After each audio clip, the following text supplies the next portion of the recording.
Hey guys, welcome back to Meghan Grace DIY. This tutorial is for a simple wristlet that anybody can make. So this here is my actual wallet.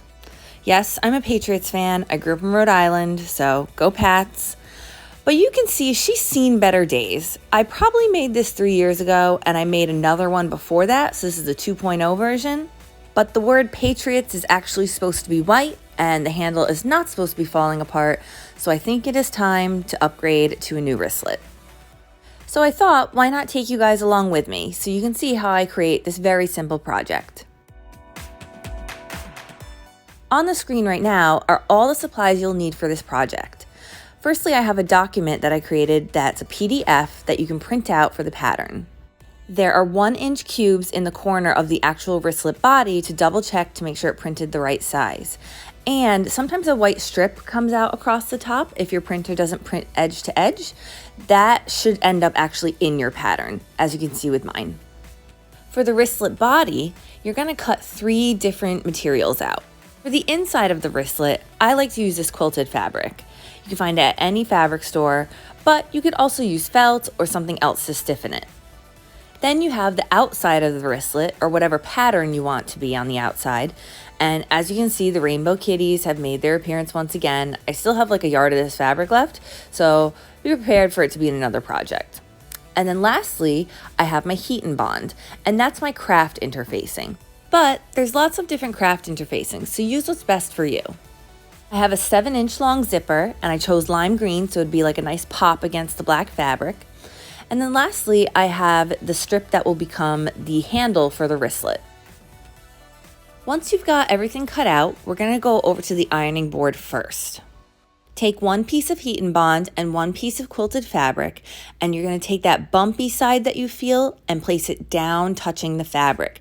You don't want that up because when you go to put the iron on it, like I'm doing right now, you'll get a bunch of goo all over your iron and possibly actually ruin your iron.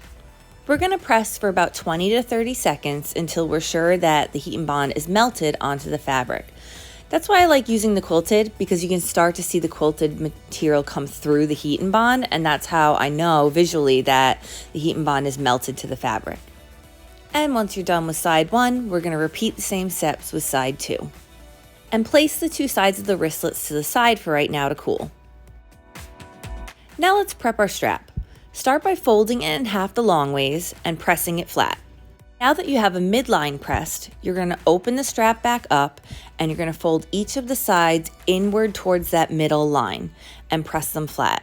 Don't worry if you lose the middle line a bit with the pressing, we're going to repress it at the end. And just for an FYI, I have a back to basics video on how to make rolled ties. If you need a little bit more of a breakdown of this step, please feel free to click the link that's popping up on the screen or look for that video in the description below. With both sides pushed in about 1/2 inch, we're going to fold the entire strap in half one more time and press it nice and flat. Once your heat and bond has cooled, you can go ahead and peel that piece of paper off, revealing kind of a plasticky surface. It's not sticky to the touch, but it's a little bit tacky, and it's very shiny so you know it's there. Grab the print that you're using for the outside of your wristlet and place it on top of the quilted layer. We're going to do the same thing, pressing it about 30 seconds to make sure that all 3 layers are fully fused together. And when you've completed one side, you can go ahead and move on and complete the other side. Our first step on the machine is going to be sewing a straight line down the right side of our strap. You want that line to be about 1/8 of an inch from the right edge, and you want to make sure you're capturing both sides of the fold so your strap ends up closed in the end. Next, we're going to prepare for our zipper. I do this by putting a zigzag stitch down the top edge of the wristlet, so the opposite edge from where the 2 squares are cut out. And we're going to do this on both sides of the wristlet. I took each side of the wristlet over to the iron and I pressed over that zigzag stitch about 3/8 of an inch. This folded edge is what is going to get sewn to our zipper. I'm going to place the fold on the zipper tape with the zipper teeth just protruding above the fold. And I'm going to leave just a little bit of the zipper tape hanging out from the top. I've found when I make projects like this where the fabric is a bit on the thicker side, I'm less likely to need a zipper foot. Most people 100% would say you need a zipper foot every time you sew a zipper, but you're gonna see I'm still gonna get very close to the zipper teeth, and I'm gonna sew really nice clean zipper. And the reason for that is the thicker fabric raises my foot a bit above the teeth, so there really isn't anything in the way. As you can see here, I'm nice and close to the zipper teeth. Now I'm gonna look at where my zipper ends. See where the wristlet actually ends? I'm gonna put a little clip notch in there just to mark where I want the other side of the wristlet to start.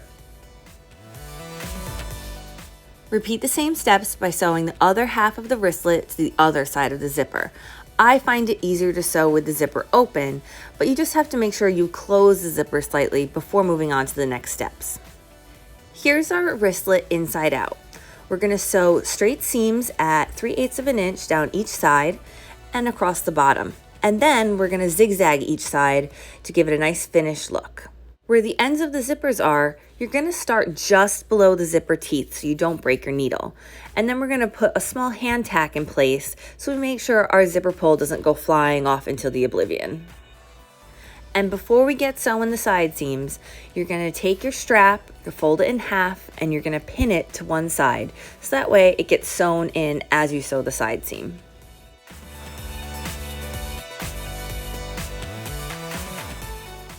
When sewing the side seam with the open end of the zipper, I do a back stitch 3 or 4 times just to make sure that that end is really held in place securely. Now, as I was sewing this project, I want to be honest that my machine was giving me a little bit of grief in the fact that my thread kept breaking. I swapped out my thread because I was using kind of cheapy Walmart thread, and I swapped it for Coats & Clark, which helped a little bit. But a pro tip I want to give you guys is always make sure you have a can of compressed air on hand. I took off the cap for the side of the sewing machine and I just gave it a quick spray, and a bunch of gunk came out, a bunch of little fuzzies and little shreds of fabric and thread that it can build up in there.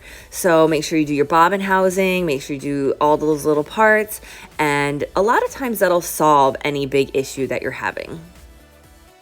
Okay, now back to our project. I'm at the point now where I'm going to zigzag stitch each of the edges that I've sewn to make sure they're finished off.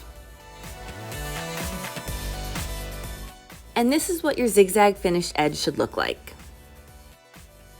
With all of our edges sewn and finished off, we're ready to do the frog mouth corners. I call them a frog mouth, but their real name is mitering. You take the bottom seam and the side seam and you pull the corners apart until those two seams meet each other. Get it as flat as possible, and then you're gonna sew it at a straight seam at about 3/8 of an inch, and then zigzag finish it just like you did with any other seam. Once both your corners are finished, you're ready for the best part, which is taking your completed project and flipping it inside out. Make sure to pay special attention to pushing the corners of the bag out. Also, don't forget to place a small tack at the end of the zipper. And here she is, she's all done. Such a fun and adorable project that really anyone can handle. But, I think there might be something missing, and this is a Meghan Grace DIY project after all. I know what it is. These kitties need some sparkle.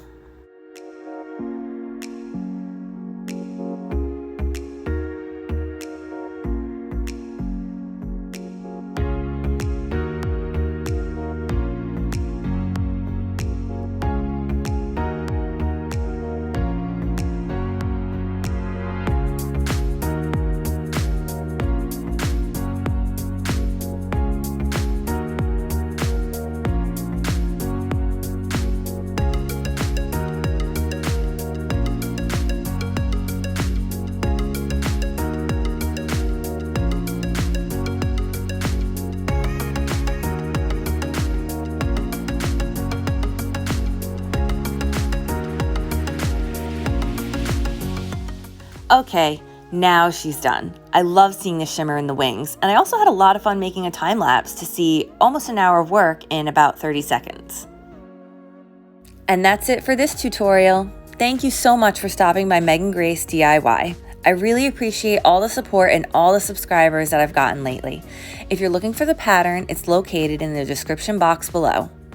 And while you're here, please feel free to check out my other tutorials as well as my Back to Basics series, which goes over any kind of basic sewing techniques.